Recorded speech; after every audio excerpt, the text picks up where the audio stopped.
आप सभी की इच्छाओं को नमन। क्या कोई हर किसी से प्रेम पा सकता है? अभी तक तो किसी की इच्छा पूर्ण हुई नहीं है।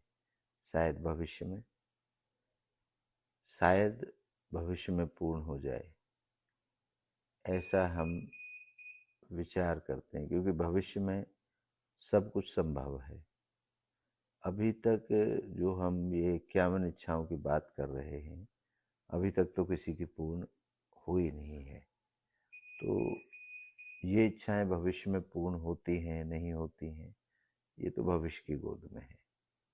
आप जैसे विद्वान हो सकता है इन इच्छाओं को पूर्ण कर दें। तो यही हम सीखने का प्रयास कर रहे हैं, जानने का प्रयास कर रहे हैं, क्योंकि कभी कभी हमारे मन में भी, आपके मन में भी, सभी के मन में ये विचार आते हैं, पर ये अभी तक तो हो नहीं पाया है। तो क्या हमें इनके लिए प्रयास करना चाहिए या मान लेना चाहिए कि ये पूर्ण नहीं होंगी? मान लेना तो हार है। अगर सब लोग मान लें कि यहीं तक है दुनिया, तो फिर ये जो नए नए वैज्ञानिक शोध हो रहे हैं, नई चीज़ें हमें पता लग रही हैं, ये सब कहाँ से होंगे?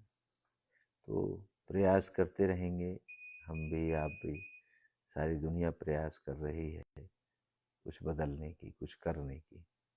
तो आइए चलिए अब इस अध्याय के बारे में कुछ जानते हैं। दर्शन में क्या लिखा है?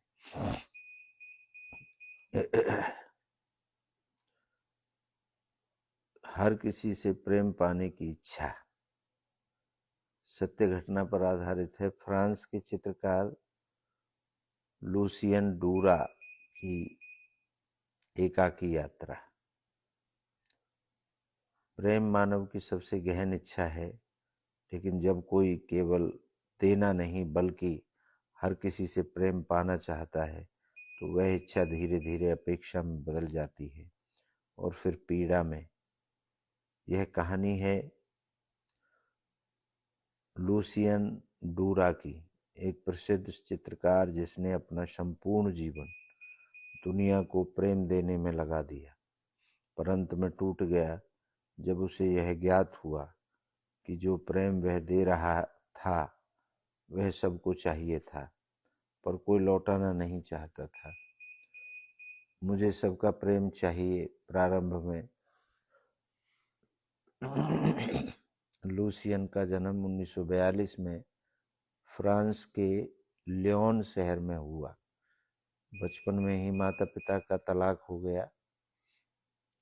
उसने माँ से पूछा, क्या पापा मुझसे प्रेम नहीं करते? माँ ने चुप रहकर सिर हिला दिया। तभी से उसके भीतर यह इच्छा घर कर गई, मैं ऐसा बनूंगा कि सब मुझसे प्रेम करें। प्रेम की खोज रंगों में वह चित्रकार बना। उसकी कला में इतना भाव था कि लोग कहते, आपकी तस्वीरें दिल में उतरती हैं। लूसियन किसी से पैसा नहीं लेता था। कहता, मैं प्रेम मांगता हूँ, पैसे नहीं।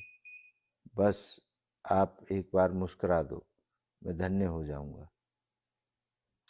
उसने अनगिनत लोगों के चित्र बनाए, गरीब, अमीर, सैनिक, भिखारी, बच्चों, कैदियों तक के। हर चित्र के पीछे उसका एक ही उद्देश्य था, शायद यह मुझे प्रेम दे दे। 70 वर्ष की आयु में जब उसकी आंखों की रोशनी जाने लगी, उसने सबको बुलाया, आओ मेरा अंतिम चित्र बनवाओ, ताकि मैं सबका चेहरा याद रख सकूं। लेकिन कोई नहीं आया। वह टूटा। अपनी डायरी में उसने लिखा,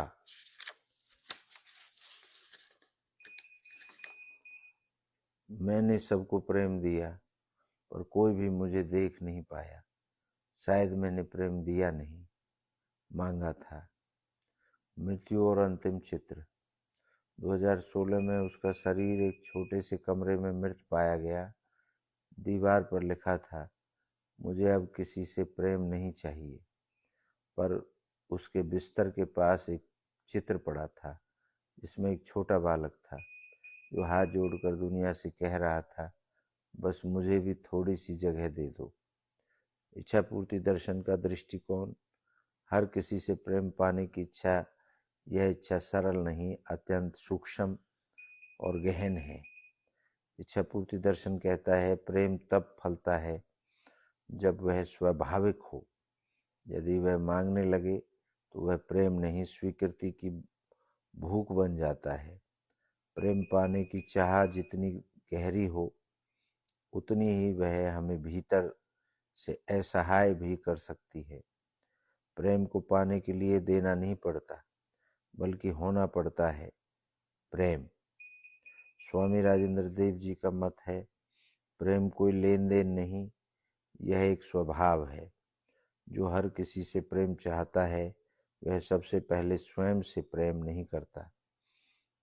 जब आप अपने भीतर प्रेम की पूर्णता को महसूस करते हैं तो फिर यह कोई मायने नहीं रखता कि कौन आपको प्रेम देता है और कौन नहीं।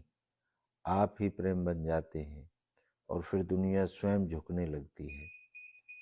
ये अध्याय में आपने सुना। अब 5 प्रश्न हैं जो हमारे आप सबके लिए हैं। क्या प्रेम पाने की इच्छा हमें आत्मनिर्भर बनाती है या परनिर्भर? क्या सच्चा प्रेम मांगा जा सकता है? क्या दूसरों से प्रेम पाने की इच्छा हमारी रचनात्मकता को प्रेरित करती है या नष्ट करती है? क्या आप बिना प्रेम पाए भी प्रेम कर सकते हैं? क्या प्रेम पाने की बजाय प्रेम बनना अधिक सार्थक है?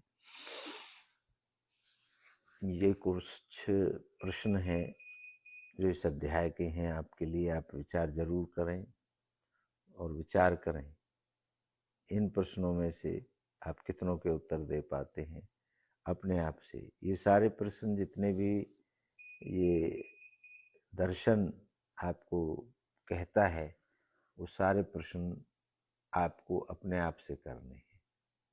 चलिए इस अध्याय का समापन करते हैं। नए अध्याय में फिर जुड़ते हैं आपके साथ। आप सभी की इच्छाओं को पुनः नमन करता हूँ। आप सबकी जय हो।